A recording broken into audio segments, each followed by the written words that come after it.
हैं आप सब। आज है डे 2 यानी पार्ट 2 हम लेके आए हैं। कल हमने पार्ट 1 डाला था जिसमें फंजाई की ट्रिक्स बताई थी। आज हम फंजाई को कैसे क्लासीफाई करते हैं वो बताएंगे। तो एनसीईआरटी में दे रखा है कि फंजाई 3 बेसिस पर क्लासीफाई होती है, माइसीलियम, फ्रूटिंग बॉडी और स्पोर्स।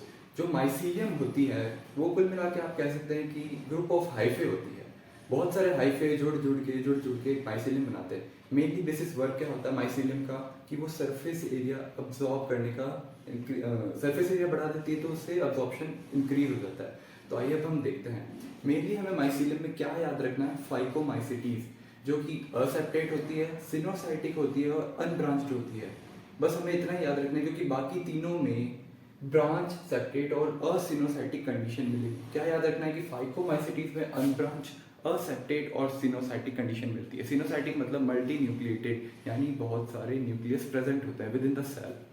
ओके, और असेप्टेट का मतलब होता है कि उनमें सेप्टम प्रेजेंट नहीं होता बीच में, यानी बाउंड्रीज। ओके, अब हम देखेंगे कि फ्रूटिंग बॉडीज क्या होती है। फ्रूटिंग बॉडीज बेसिडियोमाइसिटीज और एस्कोमाइसिटीज में ही प्रेजेंट होती है, बाकी दोनों में एब्सेंट होती है। कुल मिला के इतना याद रखना है कि बेसिडियोमाइसिटीज और एस्कोमाइसिटीज में प्रेजेंट होती है। नाम क्या होता है फ्रूटिंग बॉडी? बेसिडियोमाइसिटीज में जो कही जाती है उसे बोलते हैं बेसिडियोकार्प, एस्कोमाइसिटीज में एस्कोकार्प। सिंपल है, कार्प का मतलब ही होता है फ्रूटिंग बॉडी, यानी याद करने की ही नीड नहीं है। अब इन दोनों में एब्सेंट होती है ड्यूटेरोमाइसिटीज और फाइकोमाइसिटीज। क्योंकि ड्यूटेरोमाइसिटीज होते हैं वो इम्परफेक्ट फंजाई कहलाती है, यानी उसमें सेकेंडरी माइसीलियम प्रेजेंट नहीं होता। सेक्सुअल रिप्रोडक्शन एब्सेंट होता है तो सेकेंडरी माइसीलियम बनेगा ही नहीं। सेम फाइकोमाइसिटीज में अपन कह सकते हैं कि सेक्सुअल रिप्रोडक्शन तो प्रेजेंट होता है लेकिन जो सेकेंडरी माइसीलियम बनता है वो बहुत ही शॉर्ट लिव्ड होता है। तो इसके कारण अपन कुल मिला के इसका रीजन दे सकते हैं कि जो फ्रूटिंग बॉडीज है वो दो में ही प्रेजेंट है, इन दो में नहीं है क्योंकि सेकेंडरी माइसीलियम है वो शॉर्ट लिव्ड है। थर्ड अपन आते हैं स्पोर्स पे। स्पोर्स अपन ये दो टाइप के हो गए, सेक्सुअल स्पोर और असेक्सुअल स्पोर। अब अपन शुरू करते हैं। स्पोर है तो हमें याद करने की नीड नहीं है। बेसिडियोस्पोर, स्पोर वर्ड आ रहा है, एस्कोस्पोर एस्कोमाइसिटीज का हो गया। अब रीजन देखते हैं कि जो बेसिडियोस्पोर है उसमें सेक्सुअल रिप्रोडक्शन एब्सेंट होती है, यानी सेक्सुअल ऑर्गन्स एब्सेंट होते हैं, फिर भी ये सेक्सुअल स्पोर कैसे बना देता है इसका रीजन देखते हैं। क्योंकि जो दो स्ट्रेन की वेजिटेटिव या सोमेटिक सेल, एनसीईआरटी में दे रखा है कि जो दो सेल की वेजिटेटिव और सोमेटिक सेल है डिफरेंट स्ट्रेन्स की, उनके बीच में प्लाज्मोगेमी हो जाती है, यानी हैप्लॉइड के बीच में प्लाज्मोगेमी हो जाती है और ये डिफरेंट जीनोटाइप और स्ट्रेन्स की होती है। ये फिर एक डाइकैरियोन स्टेज बनाते हैं। डाइकैरियोन स्टेज क्या होता है? 2 न्यूक्लियाई पर सेल, यानी 2 न्यूक्लियस प्रेजेंट होंगे पर सेल में। तो ये 2n की हैप्लॉइड से डिप्लॉइड स्टेज डाइकैरियोन बन गई 2 न्यूक्लियर पर सेल। फिर ये कैरियोगेमी करती है, यानी फ्यूजन ऑफ 2 न्यूक्लियस। कैरियोगेमी होने के बाद मियोसिस होती है और मियोसिस होने के बाद आपको पता है as a result 4 haploid basidiospore बनते हैं।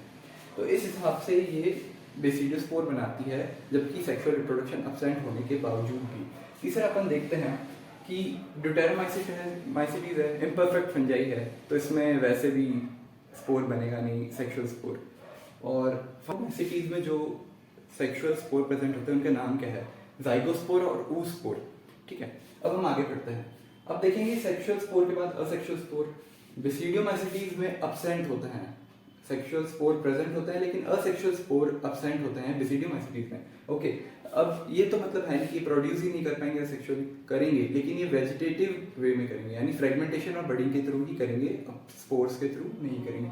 सेकेंड देखेंगे एस्कोमाइसिटीज। अब एस्कोमाइसिटीज और ड्यूटेरोमाइसिटीज दोनों ही कोनिडिया के थ्रू अपनी असेक्सुअल रिप्रोडक्शन करते हैं, यानी इनके जो असेक्सुअल स्पोर है वो कोनिडिया है दोनों के, एस्कोमाइसिटीज और ड्यूटेरोमाइसिटीज के।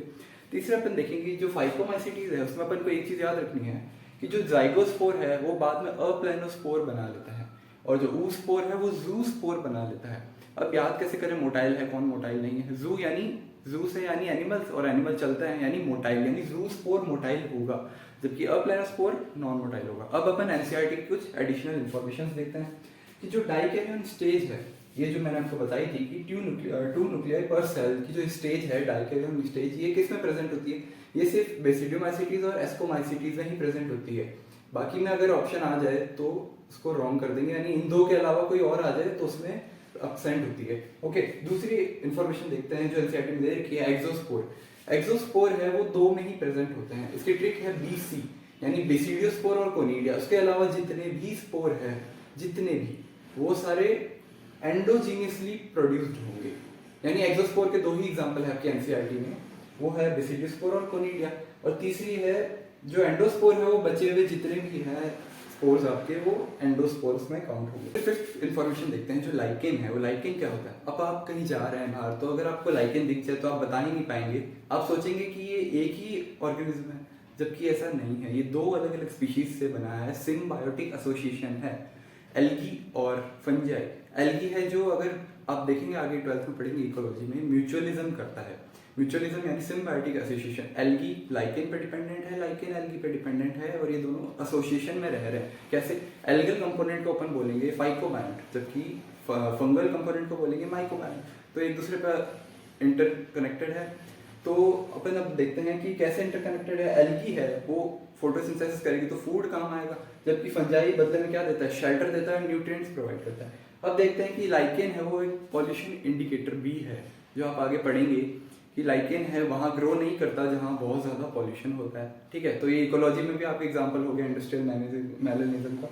ठीक है, अब देखते हैं अगला सिक्स्थ एनसीईआरटी की एडिशनल इन्फॉर्मेशन की जो फंजाई है और हायर प्लांट्स के आपकी रूट्स है वो एक फंगल एसोसिएशन बनाते हैं। यानी लाइकेन तो बना रहा था सिम्बायोटिक एसोसिएशन, ये लोग बनाते हैं फंगल एसोसिएशन, इसको बोलते हैं माइकोराइजा।